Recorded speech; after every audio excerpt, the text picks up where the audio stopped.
So you go and do your solo gospel album. What was that like to do that?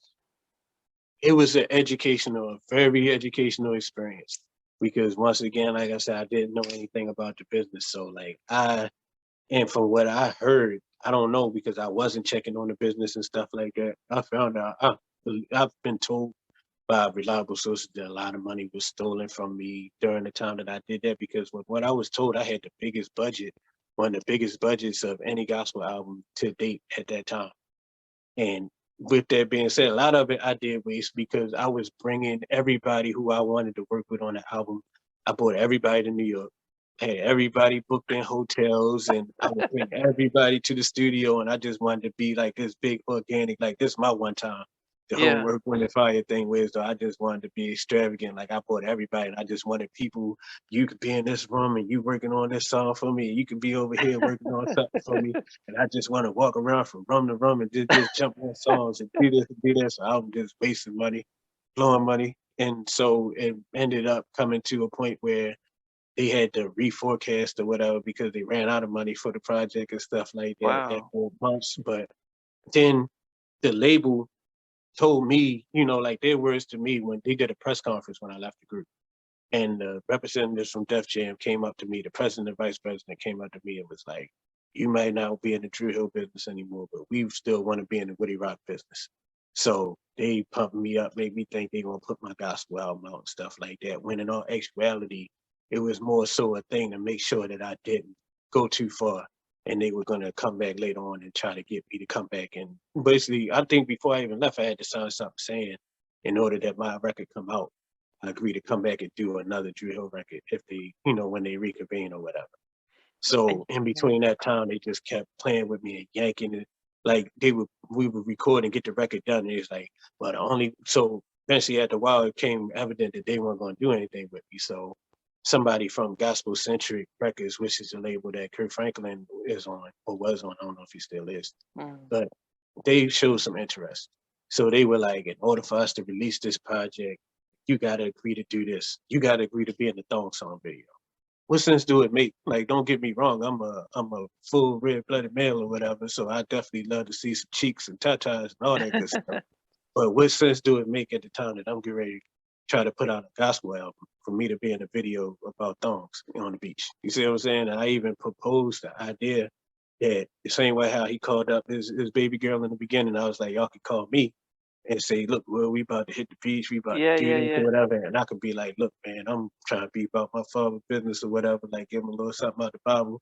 But y'all boys had fun. Y'all got my blessing. And that would be the send off for the video. And he's like, oh, no, you can't do that. You got to be there, yo. There's never no concessions for me. So I ended up doing that video. Then they had me to come appear at the American Music Awards. All respect to Kelly Price. She's one of my favorite female vocalists of all time. She can sing like nobody else. But Mm, even being in the whole Let's Set You Free video and stuff, I was supposed to be already gone by then. And they just yeah. kept bringing out more stuff like, if you do this, we'll release you.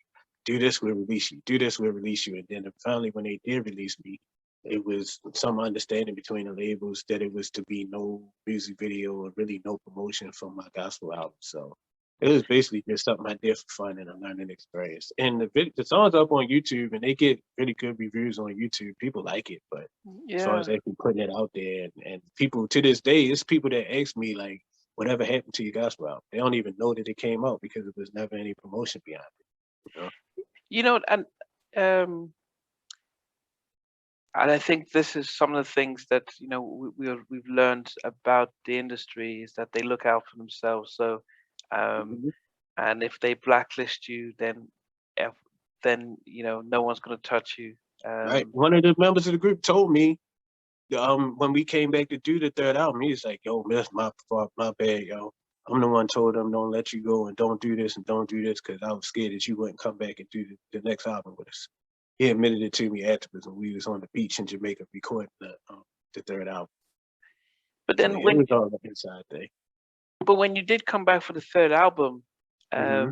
it didn't do as well as the first two. What was the reason for for it? Was it the year? I mean, I'm not the year, but the industry had sort of shifted more to hip hop, or what do you think affected the performance of the Drew World Order? It was multiple factors, but I know one really big factor, and it was admitted by somebody at the record label. Like they apologized that the direction that they took with that album. Because like there was songs like you said, like music was going more towards hip hop and music was going more towards up tempo music. Like this around the time when B2K and all them guys came Yeah, out and yeah, was yeah, popping as far as singing. And so like we had songs on the album that DJs were even asking to play. You know, like we had DJ Enough, great legend in the hip hop game in New York, came up to us at 106 and Parker, was like he liked the song called If I Could. We had the ballad, the song on there with Noriega, Put It On Me, that could have went, like it's a lot of songs that could have fit the format of what was going on. But the people at Def Jam, they admitted it later and apologized. Like, we know that you guys were known for ballads. So we just wanted to push what you guys were always known for. And the thing of it is, the ballads pretty much put us in a position that the only people who wanted to really hear ballads was like the urban contemporary stations and the older, and no disrespect to them because that's what I listen to. But at the same yeah, time, like people listening to that, they got kids. And if they gonna choose between buying a CD they want to hear and buying something that their kids gonna want to hear, they gonna buy what their kids want to hear and just listen to you on the radio. And yeah, then just tell you that's a bad cut right there. That number yeah, 5, boy. yeah. I like that. That's slow music. So it's like we were just performing at a lot of like oldie shows and stuff like that Yeah, at that point. So it's like it really wasn't a lot of our core fans or like the fans that were like with the current music and stuff like that. The singles that were being put out wasn't there. So like the people didn't know, hey, they got that on their CD too. They got those type of songs on that album too. I think it was just the way that it was promoted. And then it was kind of funny to people to see us like we used to see in a group one way. When you yeah, see them in a different way and you see a whole another member in the group and stuff like that, some yeah. There people was were five. confused with that.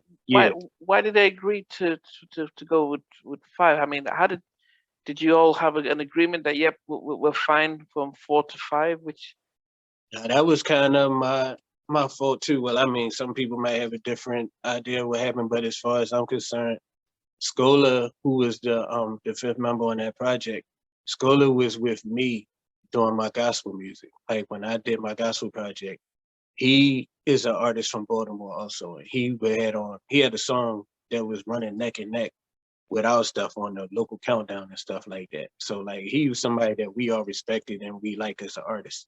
And a guy, when I first announced I was working on my gospel project, a guy, one of the producers who was producing with the group, had suggested that I put his cousin's choir on my project. And he bought the choir for me to hear. And it was kind of would have been kind of like a Kirk Franklin type sound or a Todd Tribbett okay, sound or something like that.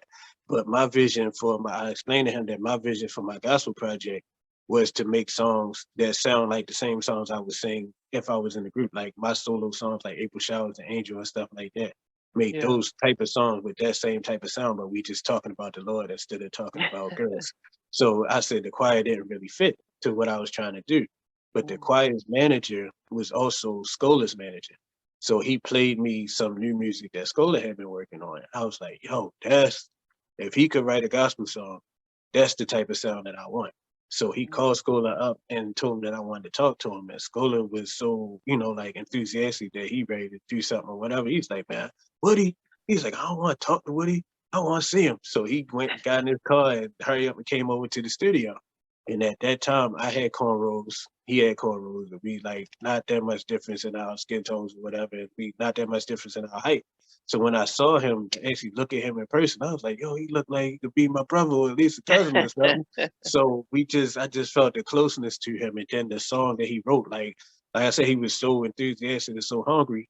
He went home that night and wrote me a song and had it for me like the next day. So the song that he wrote wow, for me is the song that features the group on my gospel album called My Homie.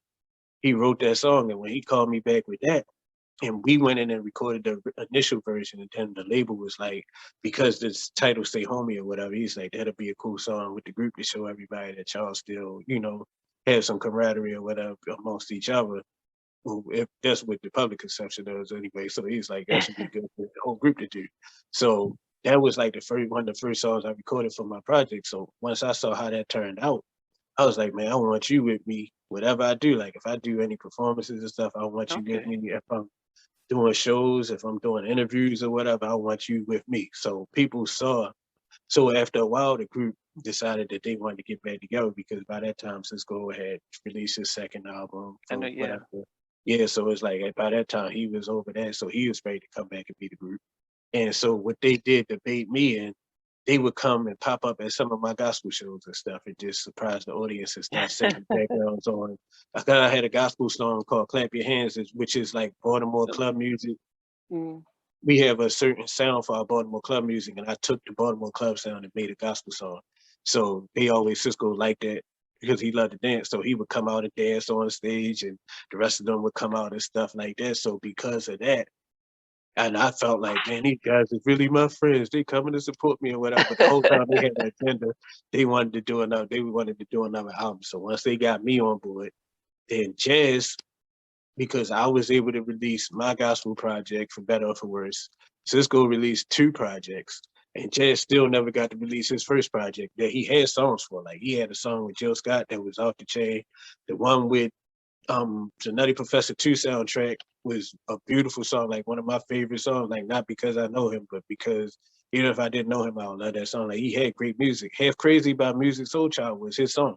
So he Wow. had music ready, but they never allowed him to release his project. So at that point, he was frustrated. And he was like, I'm not doing Dru Hill when they come back out. I'm not doing it this time. So because Jazz wasn't going to come back, they asked me, they said, what about you, man? Scola is with you all the time. Like you think he'd come in and be the 4th member in the group this time. So we even took trips and stuff and started recording and everything. But then the label was like that they didn't want to do it without Jazz. So at that point, they told Jazz whatever he wanted to hear, and was obviously it wasn't the truth because this album's still not out. But they told him something that sounded good to him, so he came back. But then I was advocating for Scola because I'm like, this man gave up a whole summer and gave up all this time or whatever. So I don't want y'all to just kick him out after all that. So the happy medium or whatever that ended up happening was it being 5 of us in the group for that project. But do you think that affected the sales of the group or the dynamics of anything?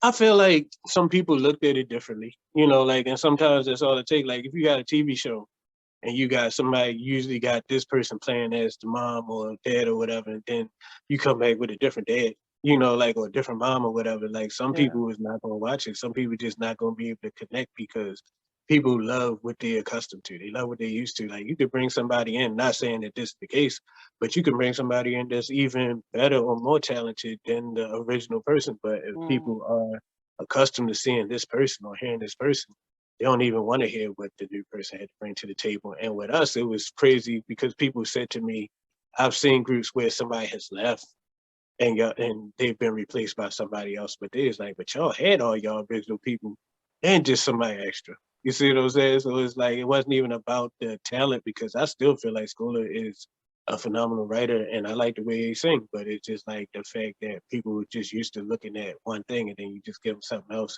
with no real explanation, you know, like it's just here, like this just what it is now. You see what I'm saying? So So I'm thinking, because when I interviewed Don Robinson, mm-hmm. I was one of those people who, after listening to "Set It Off, Don't Let Go," big track, and then they come out with they they c- they come out with their first single, I think "Whatever You Want" or so, and she's not in the video. She's left the group, and it was just the 3 of them. And my head in Vogue 4, and they all have parts, and she's not there. I just couldn't see three females because it just didn't make sense Mm-hmm. in my head. And I think also Boys to Men, when they went, when you know, when Michael left, Yeah. it just took away that this is we were you at your Even height. You saw Jodeci, when Get On Up came out and Devontae wasn't in the video. Like that, yeah, that set me for emotional. I felt the way as a y- fan. yeah. Well, I think a little bit with Jodeci is that we're so used to Casey and JoJo I mean, singing Not that me. that Like I'm used to them singing, but even the fact that I just the four of them as a group, like they yeah just with what they say, the girls wanted to be with them and the guys wanted to be them, you know. yeah And it's yeah like for me, I'm as a songwriter too, you know, like I sing, but I'm a songwriter. Like my principal thing is a songwriter, so to know that the guy who write all the songs and stuff like that, and just cool with the yeah different hairstyles, the California West Coast gangster styles and stuff like that. I'm like, yo, where my yeah man at, yo? Yo ain't yeah there, you know. So it definitely threw me for a loop to not see him there. It's like any group, any change for real. yeah. When you married to something in your mind and like that's your favorite or whatever, that's your favorite, you pay attention to every aspect of it. You see what I'm Yeah, saying? So if you see any one of the parts not there, then it's gonna make you feel a certain way. You're gonna be like, dang, what but I happened? do, but I do wonder what the difference with the music itself, because Blackstreet changed their lineup so many times, but when they came That out with was No, their thing though. Like Blackstreet, from what I was told, and I could be wrong, from what I was told, that it was only Teddy and Chauncey, I believe, that was signed to the contract, and everybody else was basically at their will to bring in whoever they wanted to bring in. Because every album from Blackstreet, you had a different lineup. Like the first album, you had Dave and Levi and Teddy and Chauncey. Second album, you had Eric and Mark and Teddy and Chauncey. Then yeah, the third album, I don't remember, was it the same lineup from the second one? it was At some Eric, point, they brought it in the was guy Eric, Chauncey, Terrell. and Terrell, yeah, in the Yeah, third, so it's and like then every album, so you get used to that from Blackstreet. But when you got a group that for 2, 3 solid albums, or at least 2 solid albums, it was the same people every time. Then yeah. when they start changing up people, then that's when you start looking like, hold up, what's going on? Thanks for watching. Please remember to subscribe to the channel, but most importantly, to press the notification bell so that you can be notified when we do have a new interview. Loads to come, but thanks a lot for watching.